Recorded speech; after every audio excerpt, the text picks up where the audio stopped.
Hey, how's it going? And today I'm just going to show you how to customize these Mixamo rigs, especially the X-Bot and the Y-Bot. So I'm here in LightWave. I'm just going to go into the interchange. I've got a Mixamo character already loaded in. I love these characters. The reason I do is that I don't do that much animation, and so it's nice just to have these rigs that you can bring in and they're already pre-animated and you can just use them for all different kinds of scenarios. They have so many animations to pull from, and it's free. So anyway, we're just going to go ahead and match our perspective there. And I guess I made a comment that these are endlessly customizable, and I'll just show you what I meant by that. Switch to camera view.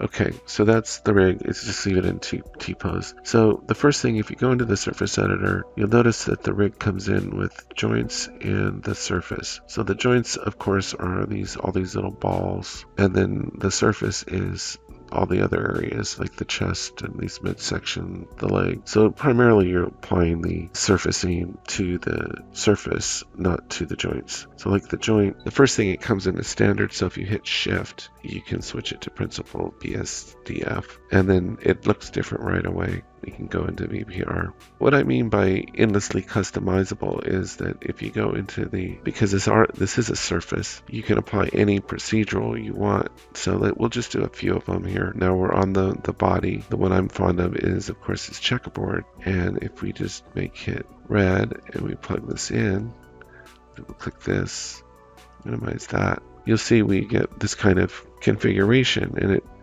so let's make the joints black here.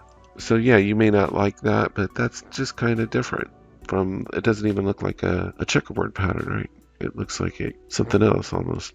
But if you come in here and let's say we adjust the scaling here, and let's go 0.5, tab, 0.5, tab, 0.5, we get something different. He almost looks like the lead guitar player for AC/DC. Like he's wearing short pants. And so this is kind of what I'm saying is if we go 0.1, 0.1, I mean, just stop there. Look, we get the stripe pattern. And then if we wanted to change from black, let's say we want to make it green, we're getting all kinds of crazy stuff just with that. But wait, there's more. So let's, I don't want to pull in too many of these rigs. So let's go back in here and we'll just delete this. And you can literally go down this whole pattern. So let's just do dots and see what craziness we get. So I'll put in color, and you can put in bump too. Let's click this and minimize that. So look, maybe let me zoom in here a little bit, get a closer look. So you can see just what it's doing already. We're probably going to have to scale this back. So let's try 0.5, 0.5, 0.5. Probably going to have to go back even more. 0.1, 0.1, 0.1. Look what we start getting. This is crazy. And of course we can change the colors. Blue. Look at that. Let me switch into perspective. Look at this. That's crazy cool. I mean, that is really trippy. And because the bump is on there, it looks like there's bump. So now we got this crazy looking thing. And it looks pretty damn good. Let's go back in here. You see where I'm going with this. Let's try grid. Let me delete this one. So this is what I mean with applying these procedural textures onto the rig. There's really no limit to what you're going to come up with here. So let's look at this one. Invariably, you'll end up having to scale these down, but it's just a question of playing around and getting. Let's try 0.5 again in here. You zoom out here a little bit. Let's just keep it on the Z. Let's try to go back down a little bit more. 0.2, 0.2, 0.2. So look at this one. Look at that.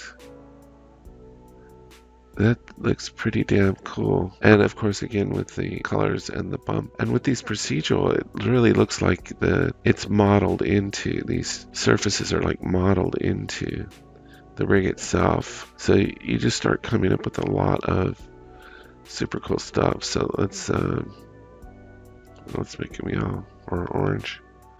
So that's what I mean about it being endlessly customizable by applying these procedurals, and it gets crazier than this.